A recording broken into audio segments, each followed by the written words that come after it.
mon papa, tu m'aimes. Mon papa, tu habites en moi. Eh, une ritournelle de l'amour céleste. Une ritournelle, c'est ce que les enfants chantent en dansant. Mais voilà que cette semaine, vendredi, je me réveille avec cette ritournelle. Mon papa, évidemment, c'est mon Père du ciel. Tu m'aimes, pas je t'aime, tu m'aimes. Dieu nous a tellement aimés qu'il nous a donné son Fils. Toute la Bible est basée sur recevoir. Recevoir l'amour, recevoir Jésus, recevoir la libération, la purification. Mon Jésus, tu m'aimes. Mon Jésus, tu habites en moi. Mon Saint-Esprit, vous recevrez le Saint-Esprit. Mon Saint-Esprit, tu m'aimes. Tu m'aimes. Mon Saint-Esprit, tu habites en moi. Amen. Mon papa, tu m'aimes. Et tu habites en moi. Mon Jésus, tu m'aimes. Pas je t'aime. Tu m'aimes. Et tu habites en moi. Mon Saint-Esprit, tu m'aimes. Tu m'aimes. Et tu habites en moi. Et quelle joie qui jaillit. Quel bonheur. Et pendant la journée, à un moment donné, je faisais la vaisselle après le déjeuner, ou le dîner, comme on dit ici. Bon, j'étais là, je lavais les grosses pièces. Puis, mon papa. Puis là, je me suis mis je dansais. Tu m'aimes, toi pas à gauche, toi pas à droite. Mon Saint-Esprit, tu m'aimes. Et tu habites en moi. Jésus, tu m'aimes. Mon Jésus, tu habites en moi.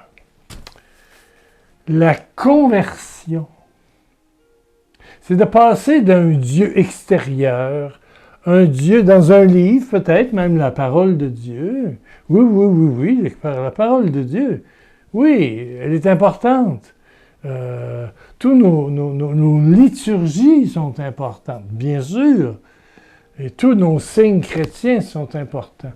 Mais, le grand défi de la conversion, c'est de passer d'un Dieu extérieur à un Dieu intérieur. Comment veux-tu battre ton ego qui n'arrête pas de t'affliger, de t'accuser, de dire que tu es laide, tu es vieille, tu es malade, c'est ta faute si ça t'arrive, Dieu t'a puni. Il accuse, ton ego accuse Dieu, il t'accuse les autres. C'est un menteur, c'est le père du mensonge, c'est le mensonge. L'ego. Celui qui meurt pour moi sauvera sa vie.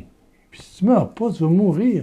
Tu vas mourir étouffé dans une personnalité décadente, culpabilisée, à cause de ton ego. Tu n'aimeras jamais. J'ai appris ce proverbe en Afrique.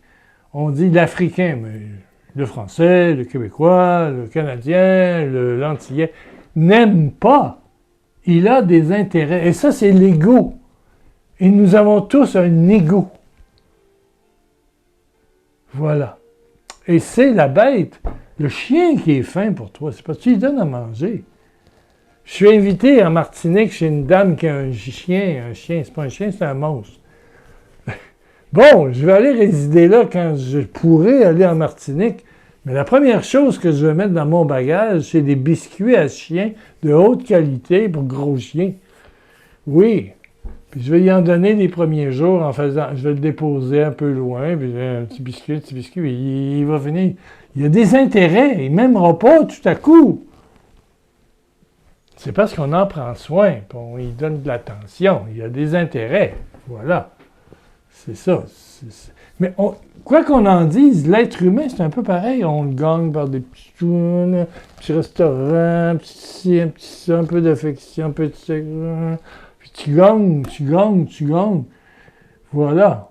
Tu gagnes là où tu as intérêt. C'est pareil pour un contrat, c'est pareil. Mais là, tu changes de monde pour aller dans le monde céleste où l'amour existe. Et l'amour est gratuit. L'amour est gratuit, même humainement. Tu rentres dans l'amour agapé. Wow! Il y a un verset, et mon Dieu. Merci à Suzanne qui me l'a envoyé. C'est dans 1 Corinthiens 4. Si vous avez la parole de Dieu, moi je vais vous le lire dans la version de Chouraki, la Bible d'André Chouraki, qui est en traduction intégrale du grec au français ou de l'hébreu au français. OK? Bon. Voici ce qui est dit dans 1 Corinthiens 4, 16-17. Allez voir ça. On va aller à l'origine.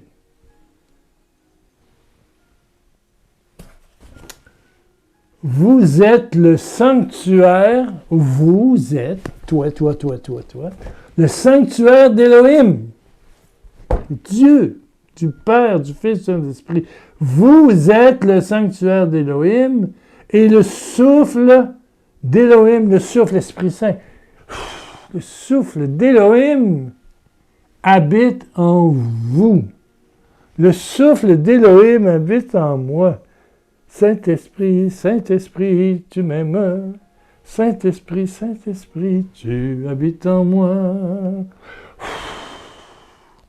Je souffle vers la caméra pour que ça se rende chez toi.